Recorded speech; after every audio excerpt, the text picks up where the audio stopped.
हे guys, myself Shailendra sir. आज हम बात करेंगे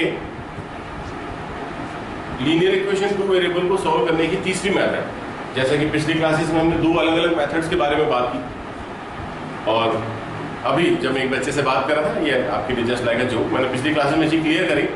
तो जब मैंने बच्चे से पूछा कि कौन सी मेथड से सॉल्व करेंगे, तो ही यूज्ड टू से कि सर एलिमिनेशन से सॉल्व करें। और एलिमिनेशन मैंने कल आपको कहा था, एलिमिनेशन तो दोनों ही मेथड होती है ना। पिछली क्लास में हम लोग को ये पता होना चाहिए कि हम दो मेथड जिनको हम अलग अलग नाम से जानते हैं, one is substitution and other one is equating coefficient. ये दोनों ही मेथड जानी जाती है एलिमिनेशन मेथड से, ये अलग नहीं है। तो at the time of exam भी आप ध्यान रखें, अगर एलिमिनेशन आती है तो आप कोई भी एक यूज कर सकते हैं, बट अगर सब्स्टिट्यूशन आती है then you will have to substitute. अगर इक्वेटिंग कोएफिशिएंट आती है then you will have to equate the coefficient, जो बात हमारी पिछली क्लासेस में हुई।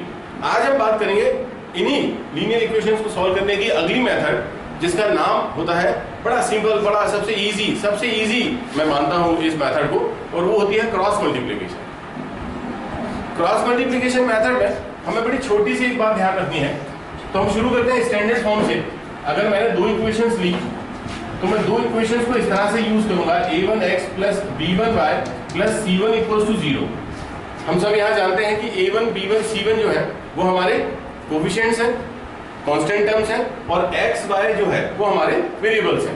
अगर मैं दूसरी इक्वेशन लिखना चाहूँ तो मैं लिखूंगा a2x plus b2y plus c2 is equal to 0। ये मेरी दो इक्वेशंस मैंने लिख ली स्टैंडर्ड फॉर्म में, a1x plus b1y plus c1 equal to 0, a2x plus b2y plus c2 is equal to 0। Cross multiplication को सीखने के लिए सबसे पहला जो टारगेट है वो आपको पता होना चाहिए कि आपकी कोफिशिएंट्स क्या है। x के कोफिशिएंट, y के कोफिशिएंट, दोनों इक्वेशंस में जो कांस्टेंट टर्म, इसको कांस्टेंट टर्म कही जाती है, जो बिना x और y के साथ होती है, उस टर्म का वैल्यू आपको निकालना आना चाहिए। पहला टारगेट ये होना चाहिए कि आप a1 b1 c1 a2 b2 c2 की वैल्यू निकालना जानते हो कि वो कैसे आइडेंटिफाई होगी, पहली बात। तो जब हमको ये वैल्यू मिल जाती है तो हमें करना क्या है वो देखते हैं। जो मेरा तरीका, मैं आपको वो तरीका सिखा रहा हूँ, उस तरीके के अंतर्गत हम क्या करेंगे, हम x को लिखेंगे, और जो x के कोफिशिएंट्स है, यहाँ पे x के कोफिशिएंट क्या है, a1 and a2, उसको उन्हीं के नीचे लिखेंगे। फिर थोड़ी दूरी पर हम y लिखेंगे, और y के जो कोफिशिएंट्स हैं वो क्या है, b1 और b2, उनको हम इस तरह से लिखेंगे। फिर चूंकि हमने देखा कि x और y यहाँ पर था तो हमने ले लिया, लेकिन यहाँ पर c1 और c2 के मल्टीप्लाई में तो कुछ भी नहीं है, तो हम ये अज्यूम करते हैं कि उनके मल्टीप्लाई में चूंकि कुछ भी नहीं लिखा है तो हम उसको 1 ले लेते हैं। तो यहाँ पर हम अज्यूम करते हैं कि यहाँ पर लिखा हुआ है 1, और 1 के जो कोफिशिएंट है वो हमारे पास है c1 और c2। तो सबसे पहले एक ही छोटा सा चार्ट आपको तैयार कर लेना है, और मेरी बात मानते हुए ये जो शुरू के दो आपने लिखे हैं, क्या क्या, a1 a2 और b1 b2, इसे एक बार और आप रिपीटेशन में वहां पर डाल दें। मैं फिर से बताता हूं, x के जो कोफिशिएंट है उन्हें आप x के नीचे लिखें, y के जो कोफिशिएंट है उन्हें y के नीचे लिख लें, 1 के जो कोफिशिएंट है उन्हें 1 के नीचे लिख लें। बाद में जो शुरू में हमने लिखा था a1 a2 b1 b2, उसे आप एक बार और आगे लिख लें। ऐसा हम क्यों कर रहे हैं ये मैं आपको समझाऊंगा। हमारा जो एफर्ट है, ये जो हम कोशिश कर रहे हैं, ये कोशिश हम कर रहे हैं x और y की वैल्यू निकालने के लिए, ठीक है। यही काम आप करते हैं जब आप सब्स्टिट्यूशन मेथड करते हैं, यही कॉन्सेप्ट आप लगा रहे होते हैं जब आप एलिमिनेशन बाय इक्वेटिंग कोफिशिएंट करते हैं। वही काम हम यहाँ कर रहे हैं, बट हम यूज कर रहे हैं क्रॉस मल्टीप्लिकेशन। उसके लिए हमें क्या करना है, इसका नाम पहले तो ये जान लें आप कि क्रॉस मल्टीप्लिकेशन इसको हम क्यों कहते हैं, क्रॉस मल्टीप्लिकेशन मेथड। तो क्रॉस, अब देखिएगा आप समझ जाएंगे सारे सब, क्रॉस, यहाँ वर्ड क्रॉस आया है तो ये हमें अपने आप ही हिंट दे रहा है। मैं क्या करूंगा, यहां से एक लाइन इस तरह से खींचूंगा और वो लाइन को मैं आगे बढ़ा दूंगा। मैंने x से एक लाइन निकाली जो b1 और c2 की तरफ मैंने डायरेक्ट कर दी, और फिर मैंने एक लाइन यहां से निकाली b2 से जो मैं c1 की तरफ डायरेक्ट कर दूंगा।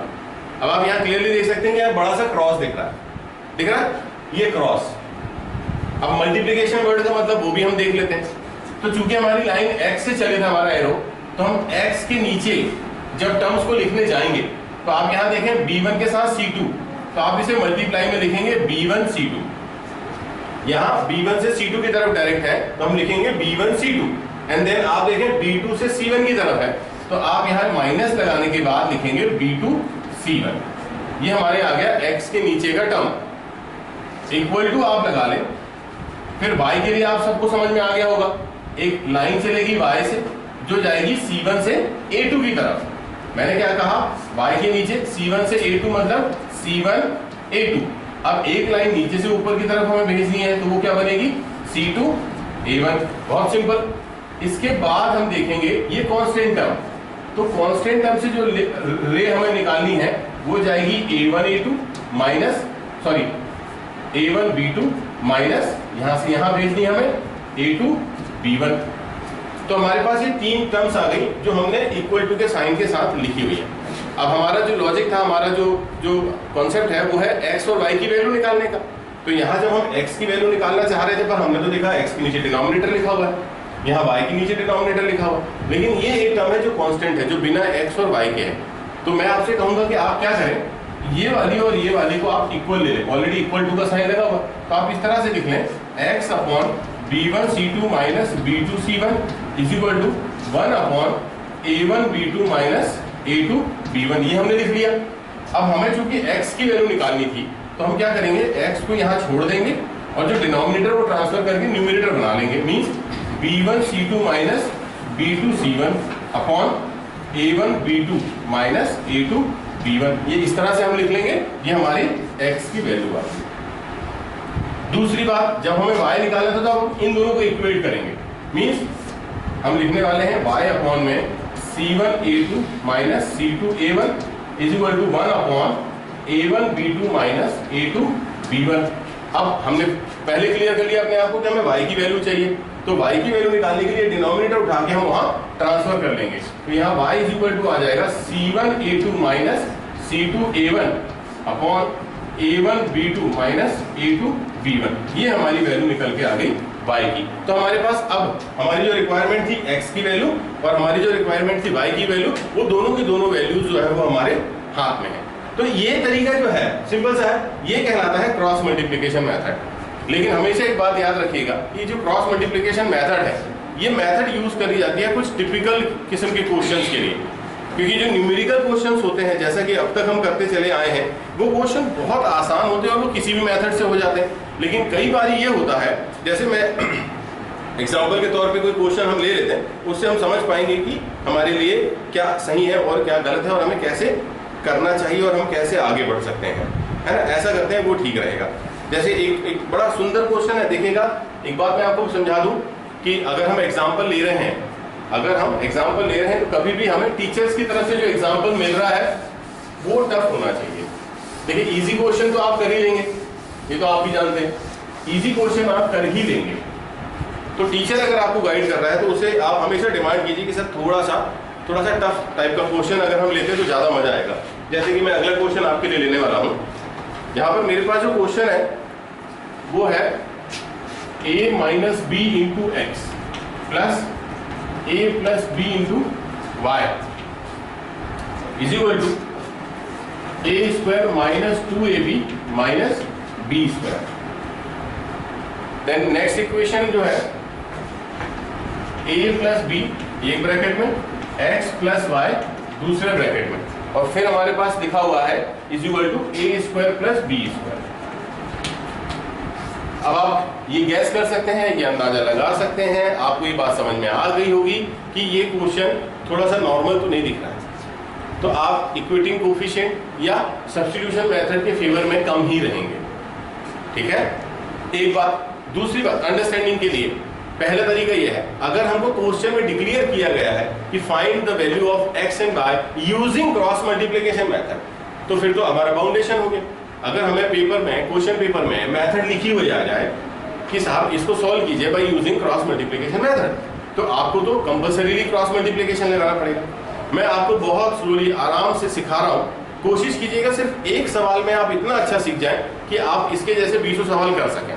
ठीक है, तो हमको सबसे पहला काम ये करना है कि ये वाली जो इक्वेशन है ये स्टैंडर्ड फॉर्म में नहीं दिख रही है, तो सबसे पहले आपकी ड्यूटी बनती है कि आप इसे स्टैंडर्ड फॉर्म में ले आए, मतलब इसे अंदर मल्टीप्लाई कर लें। कैसे? a plus B into X plus a plus B into Y is equal to, ये लिखा हुआ है a स्क्वायर प्लस बी। अब मैं आपसे कहूंगा कंपेयर करना, तो कंपेयर किस चीज से करनी है हमें? a1 की वैल्यू बताएंगे, बहुत सिंपल है। a minus B. आपको याद रखना होगा स्टैंडर्ड फॉर्म क्या होता है, मैं इसको मिटा के लिख देता हूं। हमारा स्टैंडर्ड फॉर्म होता है a1x plus b1y plus c1 equal to 0। यहां से a1 b1 c1 हमको निकालना होता है, तो हमने a1 निकाला, तो यहाँ x का कोफिशिएंट है a माइनस बी, ठीक है। हमने b1 निकालना था, यहां से हमने निकाला a प्लस b। अब हमें निकालना है c1, तो c1 की वैल्यू कौन बताएगा, बताओ।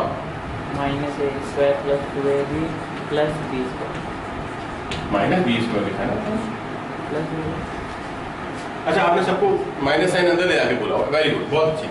जिस तरह से हमने a1 b1 c1 निकाला है, इसी तरह से हम क्या करेंगे, a2 a plus b, b2 a plus b and then c2 क्या आ रहा है, minus a square plus b square. मैंने ब्रैकेट के बाहर ही लिख रखा है माइनस, ठीक है। अब ये काम हमारा हो गया, पहली स्टेप हमने a1 b1 c1 निकाल लिए। अगली स्टेप में हम क्या करेंगे, जैसे मैंने आपको सिखाया था कि x के नीचे आपको क्या लिखना है, a1 a2, आपको याद होगा। तो a1 की वैल्यू है a माइनस बी, a2 की वैल्यू है a प्लस बी। y के नीचे हम क्या लिखेंगे, y b1 और b2, यहाँ पर आ गया दोनों same a plus B a plus. हाँ, लेकिन 1 के नीचे हम क्या लिखेंगे, 1 के नीचे हम लिखेंगे माइनस ब्रैकेट में a square minus 2ab minus b square as well as minus a square plus b square. लेकिन इतना ही काफी नहीं था, हमने क्या डिसाइड किए थे कि जो शुरू के दो कोफिशिएंट हम लिख रहे हैं यहाँ पर, इनको उठा के एक बारी हम और लिखेंगे।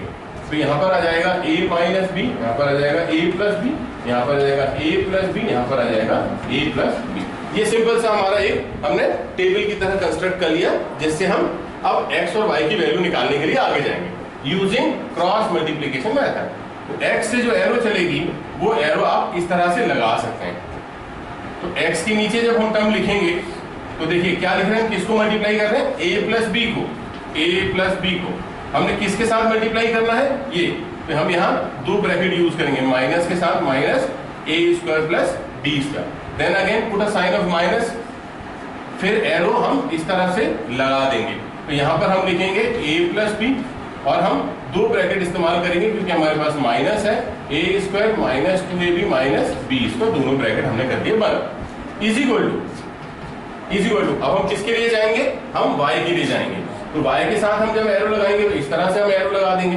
तो हम क्या लिखेंगे, y upon minus a square minus 2ab minus b square, किसके साथ मल्टीप्लाई हो रहा है, a प्लस b के साथ, देन माइनस, फिर ये एरो यहाँ से यहाँ जाएगी, तो फिर यहाँ पर एक माइनस है हमारे पास में, a square plus b square, then in other bracket a minus b। ये कुछ इस तरह से दिखने वाला है। देन 1 के लिए जब आप सॉल्व करोगे, मैं 1 को थोड़ा यहाँ लिख दूँ, तो 1 की जो एरो है वो इस तरह से चलने वाली है। तो 1 के नीचे हम क्या लिख लेंगे, 1 अपॉन a माइनस b के साथ a प्लस b, माइनस लगा दें, यहाँ देखें a प्लस b, यहाँ पर a प्लस b, एरो लगा दें, तो a plus b into a plus B इस तरह से बन गया। आपको यही समझना है कि अगर क्रॉस मल्टीप्लिकेशन हम यूज कर रहे हैं, ऑब्वियस ही बात मैं आपको बताऊं कि अगर आप किसी दूसरे मेथड से इसे सॉल्व करेंगे तो it will be quite more tough than this method. ये बहुत सरल मेथड होने वाली है। आप देखिएगा आप कि हम इसको जब सॉल्व करने जाएंगे तो हम थोड़ा सा बेसिक मैथ्स न लगा के लॉजिकल मैथ्स अप्लाई करेंगे। कैसे, मैंने यहाँ पर देखा कि यहाँ पर a प्लस बी है, यहाँ पर a प्लस बी है, तो क्या मैं इसको कॉमन ले सकता हूँ, डेफिनेटली मैं इसे कॉमन ले सकता हूँ। तो जब मैं कॉमन लेने जाता हूँ तो यहाँ से कॉमन अगर मैंने लिया a प्लस बी, तो यहाँ पर क्या बचा मेरे पास में, minus a square minus b square, minus sign मैंने अंदर कर लिया। जब मैं इस माइनस को अंदर कर रहा हूँ तो ये हो रहा है प्लस, तो plus a square minus 2ab minus b square, ये मेरा ब्रैकेट क्लोज।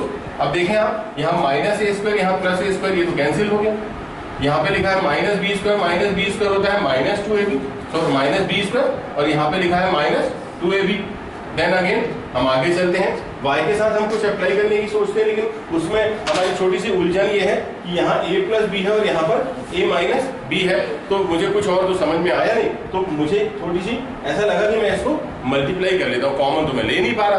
तो जब हम मल्टीप्लाई करेंगे तो ऐसा करते हैं, हम नीचे लगा के हम ऊपर सॉल्व करते हैं। मैं इनको मिटा दे रहा हूँ,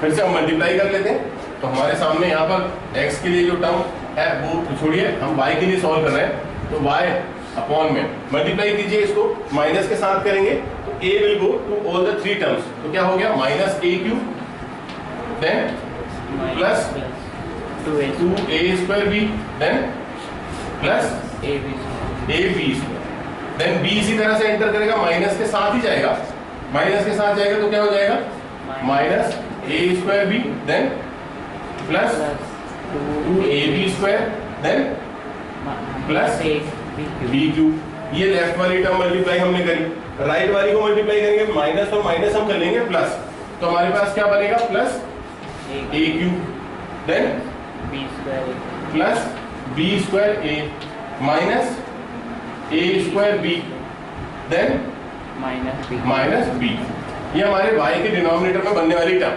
अब लंबी लंबी सी दिख तो रही है, थोड़ी छोटी करने की कोशिश करेंगे। यहाँ पे है माइनस a क्यूब, यहाँ पर है प्लस a क्यूब, यहाँ पर है b क्यूब पॉजिटिव, यहाँ है b क्यूब नेगेटिव। फिर कुछ और कैंसिल हो रहा है क्या? देखिए यहाँ पे लिखा है ab स्क्वायर, यहाँ पे लिखा है ab स्क्वायर, दोनों पॉजिटिव है, नहीं कैंसिल करना। यहाँ पे लिखा है a स्क्वायर भी, यहाँ पे लिखा है a स्क्वायर भी, दोनों नेगेटिव है, कैंसिल नहीं करना। लेकिन ये लिखा है 2a स्क्वायर b, मैं अंडरलाइन कर रहा हूँ, ध्यान दीजिएगा, ये लिखा है 2a स्क्वायर b प्लस में, और ये दोनों को अगर हम मिला लें तो ये बन रहा है 2a स्क्वायर b माइनस में, मतलब वो कैंसिल हो जाएंगे। Very good. फिर यहाँ पर आप देखें ये ab स्क्वायर, ये ab स्क्वायर और ये ab स्क्वायर, ये तीनों के तीनों कैसे दिख रहे हैं पॉजिटिव, तो पॉजिटिव होने की वजह से हम क्या लिखेंगे y अपॉन में 4ab स्क्वायर। ये हमारे y के नीचे बनने वाली टर्म, देखिए कितनी सिंपल स्वीट सी बन गई है ना, आसान सी। अब 1 के अपॉन में भी सॉल्व कर लेते हैं, ये 1 के नीचे लिखा है, ये तो वेरी सिंपल। देखिए a minus b a plus b क्या होता है a square minus b square, फिर यहाँ माइनस लगा हुआ बीच में, और ये तो होल आइडेंटिटी बन गई a plus b into a plus b क्या होता है a square minus 2ab minus b square. तो a स्क्वायर से a स्क्वायर हो गया कैंसिल, बन गया, बच क्या गया हमारे पास में। यहाँ x की टर्म भी लिख लेते हैं जो बची वाली है ना, यहीं पर लिख लेते हैं x अपॉन ये क्या है a plus B, very good, a plus B एक ब्रैकेट में, यहाँ पर क्या है minus b square minus 2b square minus 2b square minus 2ab। ये अब ये तीन टर्म हमारे पास हो गई x y z, sorry x y 1 के लिए। हम x की जो वैल्यू है यहाँ से कुछ कॉमन ले सकते हैं क्या? मुझे लग रहा है माइनस 2 कॉमन ले लिया जाए, ठीक है, b ऑल्सो कॉमन ले सकते हैं, ले लिया हमने। यहाँ पे क्या बचा b, यहाँ पे क्या बचा a, वेरी गुड। तो यहाँ पर क्या बचा a plus b is equal to, हमें 1 के साथ जाना था, यहाँ पर क्या है देखिए 1 के लिए क्या है माइनस 2b हमने कॉमन लिया, यहाँ क्या बचा b, यहाँ पे क्या बचा a। अब जब x की वैल्यू आपको निकालनी थी, मैंने पिछले क्वेश्चन में आपको समझाया, तो ये पूरा डिनोमिनेटर उठा के आप वहां शिफ्ट कर लीजिए न्यूमरेटर में, तो x is equal to minus 2b in bracket a plus b square upon minus 2b 1 time a plus b। तो ये माइनस 2b माइनस से माइनस एक a प्लस b, एक a प्लस b को कैंसिल करेगा, तो हमारे पास जो x की टर्म बचेगी वो x की टर्म क्या बच रही है हमारे पास में x is equal to a plus b। मैंने यहाँ बॉक्स बना दिया, मेरे पास x की वैल्यू आ गई। अब जब मुझे y बनानी होगी तो मैं y की वैल्यू इसके साथ इक्वल करूंगा, मींस y अपॉन में 4ab square is equal to 1 upon में minus 2b a plus b। y के लिए ट्रांसफर करना होगा, y is equal to 4ab square upon minus 2b a plus b, एक b से एक b कैंसिल, 2 1 जा 2 जा, तो हमारे पास ऊपर क्या बच रहा है 2ab, ये माइनस को ऊपर लिख देते हैं, कोई प्रॉब्लम नहीं, अपॉन a प्लस b। ये किसकी वैल्यू आ गई हमारी y। तो ये वैल्यू थी x के लिए, वो वैल्यू थी y के लिए। आपने देखा ये क्वेश्चन दिखने में थोड़ा सा कॉम्प्लिकेटेड दिख रहा है, लेकिन आप भी ये जानते हैं कि मैंने तो कुछ बहुत हायर लेवल, मैं हमेशा कहता हूँ मैंने रॉकेट बनाना नहीं सिखाया, मैंने सिर्फ कॉमन लेना, आइडेंटिटी को यूज करना, मल्टीप्लाई करना, माइनस का इस्तेमाल करना, हमने बेसिक मैथ्स ही तो पढ़ी है जो शायद क्लास 9 तक आपको बहुत अच्छे से क्लियर होती है। तो हम बात करें क्रॉस मल्टीप्लिकेशन मेथड के लिए, अगर बाय नेम हमको इस तरह के क्वेश्चंस करने के लिए आते हैं, देन हमें इस क्रॉस मल्टीप्लिकेशन मेथड का ही इस्तेमाल करना पड़ेगा जो इस तरह से काम आती है। दोस्तों मैं बताऊं ये बहुत सिंपल मेथड है, सबसे सरल मेथड मानी जाती है। लेकिन उसके लिए सबसे ज़रूरी काम यह है कि आप उतने क्वेश्चंस उनकी प्रैक्टिस आपको करनी पड़ेगी।